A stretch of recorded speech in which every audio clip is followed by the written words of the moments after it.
స్తోత్రం కలుగును గాక. ఎలా ఉన్నారండి? మీ అందరూ బాగున్నారా? దేవుణ్ణి ఎలా ప్రేమిస్తున్నావు? లోకంలోనున్న తన వారిని ప్రేమించి వారిని అంతము వరకు ప్రేమించెను సంపూర్ణముగా.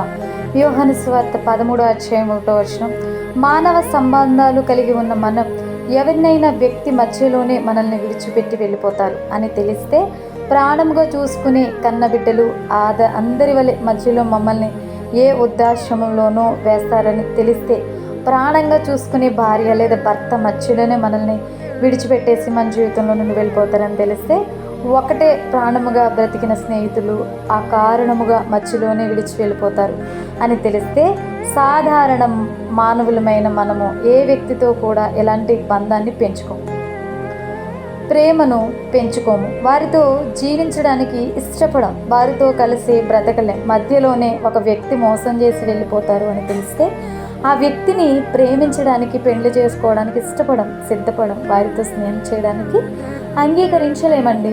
కానీ ఒక వ్యక్తి ఉన్నాడు, అతనికి అందరి హృదయాలు మొదటి నుండి కూడా తెలుసు. ఎవరు ఎప్పుడు ఎలా ప్రవర్తిస్తారో తెలుసు, ఎవరు ఎలాంటి వారో తెలుసు. అయినప్పటికీ కూడా అందరినీ ప్రేమించాడు, అందరినీ ఆదరించాడు, అందరినీ హత్తుకున్నాడు. ఊరు తిరిగి దేవుని రాజ్య సువార్తను ప్రకటిస్తూ అనేక మందిని తనని వెంబడించమని పిలిచారు. అనేకులు వచ్చారు, కానీ మధ్యలోనే విడిచి వెళ్ళిపోయారు. అనేకులు వచ్చారు, మరణం వారికైనా నీ వెంటే నేనుంటా అంటూ మాటలు చెప్పారు. కానీ సమస్య రాగానే ఆయనను విడిచిపెట్టి వెళ్ళిపోయారు. ఆయన ఎవరో తెలియదని చెప్పారు. పక్కనే ఉంటూ ఆయనను మరణానికి అప్పగిస్తాడని తెలిసి కూడా, డబ్బు తనని అమ్మేస్తాడని తెలిసి కూడా హృదయ ఆంతరంగములను ఎరిగిన యేసుక్రీస్తు ప్రభువారు తన శిష్యులకు ఇస్కరియోతు యూదాను నన్ను ప్రాణముగా ప్రేమించారు, మన కోసం తన ప్రాణాన్నే వెచ్చించారు, అంతేకాకుండా అంతము వరకు మనల్ని ప్రేమిస్తాను అని చెప్పారు. శాశ్వతమైన ప్రేమతో మనల్ని ప్రేమిస్తున్నారు.